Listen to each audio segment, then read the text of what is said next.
Hi guys, I'm Ryan and I work at the game shop in Aldershot. Today is the pre-release or the start of pre-release for March of the Machine.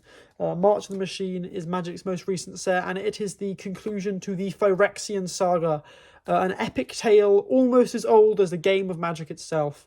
I'm here today to attempt to give a brief summary of the Phyrexians, which is quite difficult because again, they've been here for almost 30 years. Anyway, let's jump right in at the beginning. Now, I wouldn't be doing a very good job of summarising the Phyrexians without mentioning YAWGMOTH, at least briefly. YAWGMOTH is known as the father of the machines, and he was the leader of the original Phyrexian army. He didn't create old Phyrexia, but he did discover it, and he discovered the Phyrexian oil. The Phyrexian oil being the way that Phyrexians complete other living beings and turn them into Phyrexians. I'm not going to mention much else of YAWGMOTH's lore, because although it's very cool, it doesn't really tie into the modern story, but I'd highly recommend doing your own research on it. The next event that I'm going to be discussing is the Brothers' War. Now, I could spend hours talking about the Brothers' War, but I don't have hours, so I have to give a very, very quick description of it. They have two brothers, Urza and Mishra.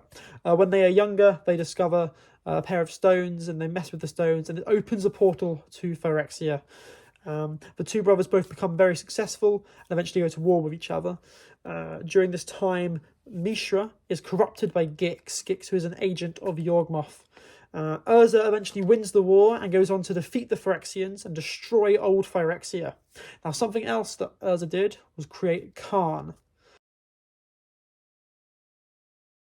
Khan is an artifact planeswalker who goes on to create Mirrodin.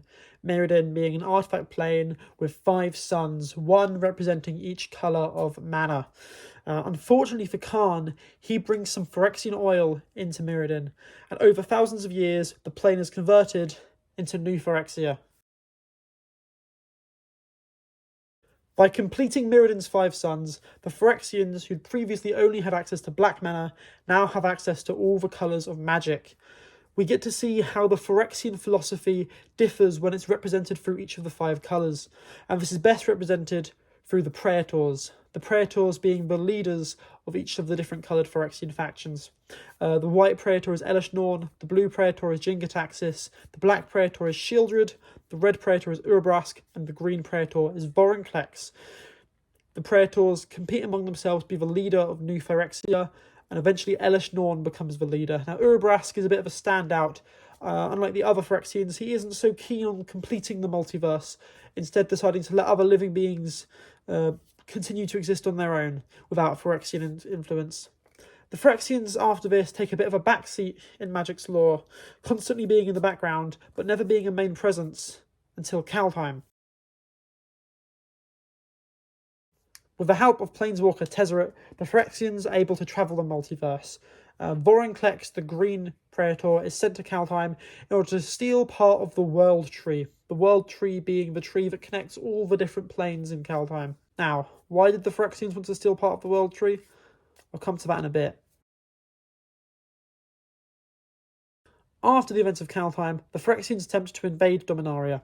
The invasion is spearheaded by Shieldred, the Black Praetor, and during the invasion, we discover that everyone's favourite cat planeswalker Ajani has been completed for quite some time. Luckily, our heroes prevent this invasion, and being aware of the Phyrexian threat, Teferi travels back in time to the Brothers' War to have a conversation with Urza and discover how he defeated the Phyrexians. This takes us to Phyrexia, all will be one. Our heroes attempt to attack New Phyrexia and prevent the Phyrexians before they can invade the rest of the multiverse. Unfortunately, our heroes are unsuccessful and many are completed, and then the Phyrexians activate Realm Breaker. Realm Breaker is the darkest timeline version of the World Tree, a machine that the Phyrexians use to attack the entire multiverse simultaneously, bringing us to March of the Machine.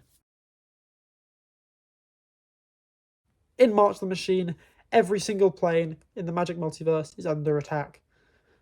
Come down to the game shop this weekend to discover how the story ends.